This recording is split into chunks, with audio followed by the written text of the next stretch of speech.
अस्सलामुअलैकुम जी। उम्मीद करती हूँ कि आप सब खैरियत से होंगे। अल्हम्दुलिल्लाह मैं भी ठीक हूँ। और आज ना हमारी तरफ बहुत ज़्यादा बादल जो हैं वो छाए हुए हैं और बारिश आने के अमकानात बहुत ज़्यादा हैं, क्योंकि जो बादल हैं वो इतने गरज रहे हैं और आपके सामने गरज रहे हैं और थोड़े थोड़े बरस भी रहे हैं गाइस। और है ना, मैं छत पे वो जो रोटियां बनाने वाला बालन होता है वो रखने के लिए आई थी और मोबाइल मेरे हाथ में था, तो सोचा क्यों ना मैं ना एक छोटी सी वीडियो बना लूँ। तो मैं वीडियो बनाने लग गई और अब बन गई है। तो अभी जो है मैं मोबाइल को बंद करती हूँ, क्योंकि ना बारिश आने लग गई है, मैं भीग जाऊँगी, फिर मैं बीमार हो जाऊँगी, मुझे सर्दी लग जाएगी। सही है, चलें, ओके। अल्लाह हाफिज़, अपना ख्याल रखें बहुत सारा और दुआ में याद रखिएगा। Thank you ji. वीडियो अच्छी लगे कमेंट कीजिएगा, लाइक कीजिएगा और शेयर कीजिएगा। और अल्लाह पाक आपको सेहत दे, तंदुरुस्ती दे।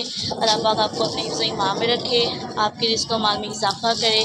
आमीन सुम आमीन। ये दुआ मैं इसलिए कर रही हूँ क्योंकि कहते हैं कि जब बारिश आ रही हो तो बारिश में हम जो भी दुआ करते हैं तो अल्लाह पाक उसको कबूल करते हैं।